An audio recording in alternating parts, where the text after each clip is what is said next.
प्रेम से बोलिए सदगुरु साहिब जी की जय हो। सतनाम साहिब। तुम हो एक अगोचर, सबके प्राणपति। पढ़ते हो ना ओम जय जगदीश हरे की। तो उसमें क्या कहा जाता है? अगोचर। गो मीन्स इंद्रियां, चर मीन्स चलायमान, अगोचर मीन्स जो इंद्रियों में चलायमान नहीं होता। परमात्मा के लिए कहा गया है कि जो इंद्रियों में चलायमान नहीं है ना, वो परमात्मा है। हम क्या हैं?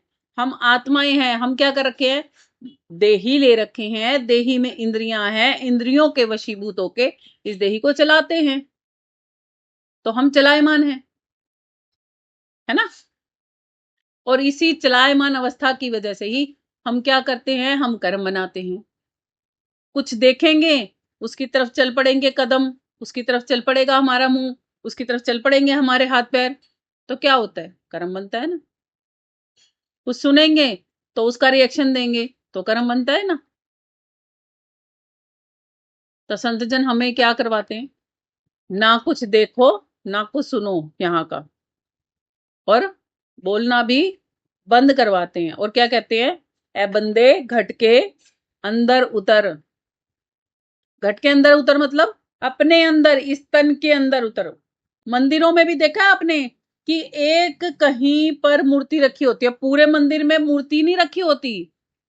एक प्रॉपर बना होता है, एक देवी एक देव का आला सा जिसको बोलते हैं, अंदर शोर्ट मंदिर जिसको बोलते हैं, उसको बोलते हैं गर्भगृह। गर्भगृह बोलते हैं ना। आप भी गर्भ में से आए हो, आपका भी एक ग्रह है।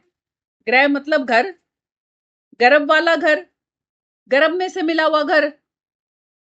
तो अपने गर्भगृह में नहीं आ सकते, बाहर वाले गर्भगृह में जाते हो, अपने गर्भगृह में क्यों नहीं आते? इस मन के मंदिर में जो गर्भगृह बना हुआ है, जहां पर वास्तव का परमात्मा मिलेगा, जहां पर वास्तव में आपको अपनी पहचान मिल जाएगी।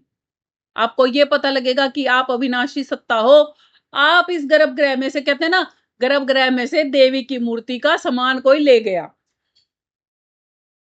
चोर भी तो जा सकते हैं, जब साहू जाते हैं तो चोर भी जाएंगे, है ना। गर्भगृह की मूर्ति का सामान चोरी हो रहा है, अब हमारी भी गर्भगृह की मूर्ति का सामान चोरी हो रहा है। 5 चोर हमारे पास भी लगे हुए हैं। काम, क्रोध, लोभ, मोह, अहंकार, ये 5 चोर हैं जो हमारे गर्भगृह के अंदर जा सकते हैं। और हम हटा सकते हैं, हटाते नहीं। जैसे देवी हटा सकती है ना, जब देवी में शक्ति है तो वो हटा सकती है ना कि चोर उसका सामान ना लेके जाए, बट उसका सामान चोर फिर भी ले जाते हैं। ऐसे ही हम भी क्या कर रहे हैं? हमारा सामान चोर लेके नहीं जा सकते, मगर हम क्या कर रहे हैं? दिए जा रहे हैं, चोरों को दिए जा रहे हैं। तो हम अपने चोरों को कैसे हटा सकते हैं? संतजन उसका तरीका भी बताते हैं हमें, मगर हम उसकी तरफ गौर ही नहीं करते। जब हम संतों की बातों पर ध्यान से गौर करेंगे ना, तो ऐसा हो ही नहीं सकता कि हम बच ना पाए। सिंपल है। बच्चों को देखते हो तभी तो मोह जागृत होता है ना। बच्चों की सुनते हो तभी तो मोह जागृत होता है ना। बच्चों के प्रति का मोह है ये।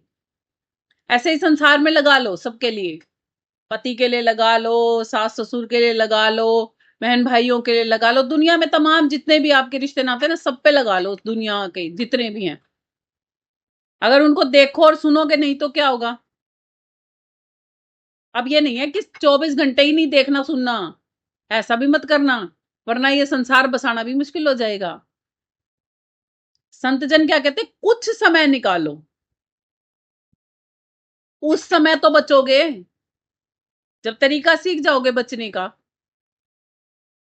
डॉक्टर किसी भी रोग का इलाज करने के लिए ना एकदम से इतनी सारी टैबलेट नहीं देता कि आज ही मरीज ठीक हो जाएगा। देता है क्या? वो एक एक गोली, दो दो गोलियां रोज की देता है। और क्या कहता है? जैसे मैंने बताया वैसे परहेज करते जाओ और गोलियां खाते जाओ। अगर तो मरीज डॉक्टर के अकॉर्डिंग टू चलता है, उसके हिसाब से चल के दवाइयां लेता है, तो मरीज को आराम जल्दी जल्दी होने लगता है, रिकवरी जल्दी हो जाती है। और मरीज अगर अपनी मनमानी करे तो दवाई भी खा ली और परहेज भी तोड़ दिए तो दवाई लेट असर करेगी, करेगी तो सही मगर ज्यादा टाइम लेगी, क्योंकि मरीज को परहेज भी करने पड़ेंगे। बिल्कुल वैसे ही समझो, संतजन भी हमें कुछ ऐसी चीजें समझाते हैं। संतजन कहते हैं कि तुम मोह ग्रसित हो गए हो, मोह वाली बीमारी तुम्हें लग चुकी है, ठीक है। अब उससे बचने का क्या तरीका है? घंटा, आधा घंटा, 2 घंटे, 3 घंटे, मैक्सिमम 3 घंटे निकालने होते हैं। ज्यादा से ज्यादा आप निकाल सको 4, 5, 6 घंटे, कितने भी निकाल लो। ये तो कम से कम है कि 3 घंटे अपनी लाइफ के, पर डे के, हर रोज के 3 घंटे निकालो। और जो संत जन बताते हैं ना, जैसे साधना करना बताते हैं, कुछ लोग साधना को मेडिटेशन भी बोलते हैं। तो जैसे भी मेडिटेशन जो भी आपने सीखी हुई है, उसको अगर 3 घंटे आप कर लेते हो तो शुरुआत में 3 घंटे नहीं होगी एकदम से। आप सोचो कि आज ही लिया, आज ही 3 घंटे हो जाएगा, नहीं होगा। 10 मिनट करो, 20 मिनट करो, शुरुआत करते जाओगे धीरे धीरे। 20 मिनट से कब आधा घंटा हो जाएगा नहीं पता चलेगा। आधे घंटे से कब 45 मिनट में बदल जाओगे नहीं पता चलेगा। धीरे धीरे करते जाओगे तो बदल जाएगा। अब जब हर रोज 3 घंटे आप केवल अपने साथ बिताओगे, तो आपकी अंदर की पावर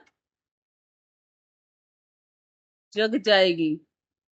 और जो मोह ग्रसित होके आप कुछ भी बोल देते थे ना किसी को, मोह में पड़ के, फिर वो प्रेम में कन्वर्ट हो जाएगा। फिर आप काम तो करोगे मगर सामने वालों के जवाब और आपके जवाब उनके प्रति बदल जाएंगे। ये मोह से छूटने का तरीका है। अब आ जाओ क्रोध पे। यदि मोह ना हो ना, तो क्रोध आएगा ही नहीं।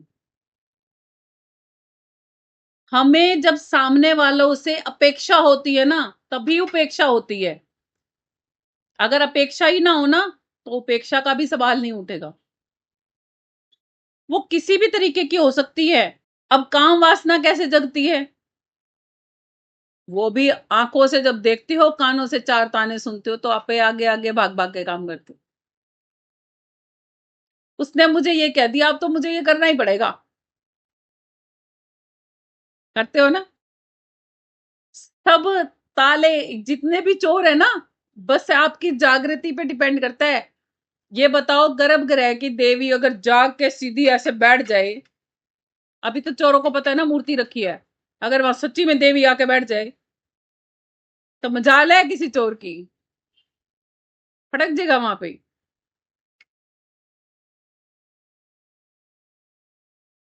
देख लो, अब काम, क्रोध, लोभ। लोभ कैसे छूटेगा? वही आंखें बंद करो, कान बंद करो, कोई लालच देगा ही नहीं। उतनी देर तक के लिए तो लालच में नहीं पड़ सकते। है ना एक ही दवाई, कितने रोग ठीक कर रही है। इतना करना है, केवल 10 मिनट से शुरू करके 3 घंटे तक लेके जाना है। केवल सांसों पे ध्यान दो और कुछ मत करो, उसी से ही हो जाएगा। इतना काम तो उसी से हो जाता है। अब इससे आगे का किसी को चाहिए हो तो क्या चाहिए हो? ये भक्ति की आपको अलग अलग चीजें क्यों बताई जा रही हैं? क्योंकि लोगों को सुन के हंसी आती है ना। पानप जी महाराज ने भी बताया ना, कठिन पंथ और मिलन दुहेला, लोगा ने भावे हंसी है। ये तो हुआ आपके इंटरनल इलाज। पहले खुद का इलाज करोगे तभी दूसरों का कर पाओगे ना। अब उसके बाद अगर आपको रिद्धि सिद्धियां चाहिए, किसको नहीं चाहिए? सारी दुनिया में सारे जानवर, सब व्यक्ति विशेषों को चाहिए। कोई नहीं होगा ऐसा जिसको रिद्धि सिद्धियां ना चाहिए। चाहिए ना सबको, कि हम किसी को बोले तथास्तु, बस उसका काम हो जाए। हम तो सबसे पहले अपने आप को बोलेंगे तथास्तु, हमारा ही काम हो जाए। है ना? उसके लिए बहुत बड़ा कुछ नहीं करना होता। उसके लिए अनहद नाद पे जाना होता है। योगी जन करते हैं भ्रामरी प्राणायाम, लगभग मिलता जुलता है उससे, मगर वो और वो थोड़ा सा डिफरेंस बिटवीन भी है। जब किसी संत की शरण में जाओगे ना, वो आपको अनहद नाद सुनना सिखा सकते हैं। और संत जन तो साथ साथ में हमें खुद को देखना भी सिखा देते हैं इसी बीच। अब जब इसको भी पा लिया, अभी भी कसर बाकी है। संत जन बताते हैं क्या कसर बाकी है, कि बेटा अगर रिद्धि सिद्धियां भी मिल गई ना, करोड़ों की जायदाद का, चाहे पूरे ब्रह्मांड का भी मालिक क्यों ना बन के बैठ जाए, मौत आते ही सब खत्म। ठाट बाट राजपाट सब डिस्ट्रॉय हो जाएगा। तो ऐसा राजपाट ले ले कि जो मौत भी आ जाए फिर भी ना खत्म हो। आपको एक स्टोरी सुनाती हूँ पहले, फिर अपनी बात को कंप्लीट करेंगे। एक देश में एक रूल था कि जो भी कोई राजा बनता था ना, वहां पर प्रजा का हर एक व्यक्ति वहां पर राजा के लिए आवेदन कर सकता था, मगर जो भी कोई व्यक्ति राजा बनता था ना, 5 साल बाद जब उसका राज्यकाल पूरा होता था ना, तो उसको जंगल में छोड़ आते थे जानवरों को खाने के लिए।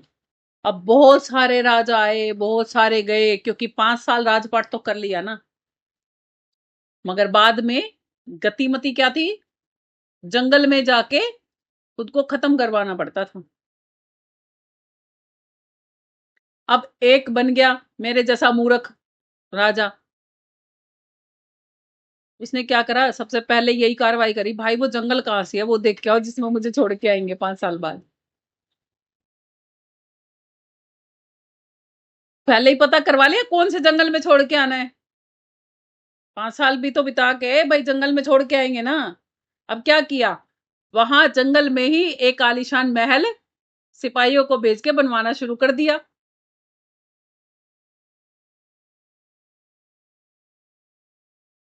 सिपाही जाते रात को वहां कार्रवाई करते, सुबह आते अपना अपने काम में लग जाते। अब धीरे धीरे करके वो 5 साल का कार्यकाल भी पूरा हो गया। जब वो 5 साल का कार्यकाल पूरा हो गया तो बस प्रजा ने कहा अब चलो छोड़ के आते हैं जंगल में।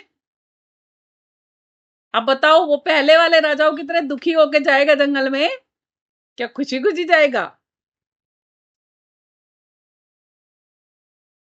खुशी खुशी जाएगा ना। क्यों जाएगा? क्योंकि उस महल से भी बढ़िया महल तो उसने वहां पहले ही खड़ा कर लिया। उसको क्या दिक्कत है, उसको चाहे इधर रख लो तो भी वो खुश, उधर रख लो तो भी वो खुश।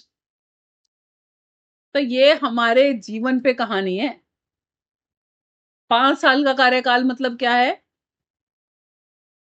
कि जितनी भी हमारी उम्र है ना, उतना हमें समय मिला है। हमारे पास भी सिपाही हैं। कौन से सिपाही हैं? दया, करुणा, सहनशीलता, प्रेम, भक्ति, ज्ञान, विवेक, धैर्य, संतोष, है ना कितने सारे। बहुत सारे और भी हैं। इन सबको लेके बैठो, इन सबसे बोलो कि चलो कार्रवाई शुरू करते हैं। ये वाला महल है ना, कितना सुंदर है ना, इसमें रह रहे हो ना, क्या होगा एक दिन यही घर वाले ले जाके छोड़ के आएंगे। कहां पर?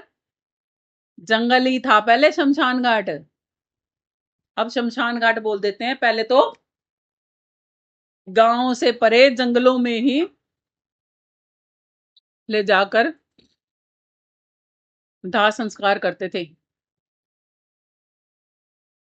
तो इससे पहले कि इसका नंबर यहां से छूटने का आए और जंगल में जाना पड़े, एक और महल बना लो। वो कहां पर बनता है? तो इस दुनिया से परे, यानी कि इस लोक से परे परलोक में बनेगा आपका वो घर। क्योंकि कौन गमन करेगा उस घर में? ये देही गमन नहीं करेगी उस घर में। इसमें से तो आपको निकाल देंगे ना, तब जंगल में छोड़ के आएंगे। तो उसके लिए बनाओ घर। मालिक कहता है जो अपना लोक लहाना जानता है और परलोक निभाना जानता है, मैं उसका लोक लहाता हूं और परलोक निभाता हूं। ये सबके बस की बात नहीं है, इसीलिए ही पानप जी कह रहे हैं कठिन पंध और मिलन दुहेला, लोगा ने भावे हासी है। यहाँ क्या करा, बचपन में मौज मस्ती में टाइम खो दिया, पढ़ाई लिखाई में फिर थोड़े बड़े हुए तो उसमें टाइम खो दिया, फिर शादियां कर ली, नौकरियां लग गए, फिर बच्चे पैदा करे, फिर उनको पढ़ाने में लग गए। फिर अब उनकी शादियों में लग गए। अरे यार बंदे, खुद के लिए कब समय निकालेगा? अब पूछो तो क्या कहते हैं, फुर्सत ही नहीं है जी, टाइम ही नहीं है, टाइम ही नहीं है, टाइम ही नहीं है। जब कहां से वो समय आएगा है बंदे तेरे पास, जब ये देही छोड़ के तुझे अन्यत्र देहियों में गमन करना पड़ेगा। जब कहां से वो समय निकल जाएगा? आज अभी क्यों नहीं चेतना चाहते? भगवान के नाम पे खुद को आडंबरों में धकेल रखा है हमने। भगवान के साथ में इतना बड़ा धोखा कि हम भगवान को बना दिया। हमने भगवान को बना के कहीं मर्जी टिका दिया। हम तो बोलने चालने वाले, हम तो खेलने खाने वाले, हम तो पढ़ने लिखने वाले, और भगवान हमारा। लानत है ए मनुष्य, लानत है तुम पर। पढ़े लिखे भी नहीं जगते कि बेचारे किसी अनपढ़ को तो कुछ समझाओ तो समझ में तो आती है। पढ़े लिखे तो बिल्कुल ही नहीं समझते, इसीलिए कहा जाता है पढ़े लिखे गवाह रहे यहाँ।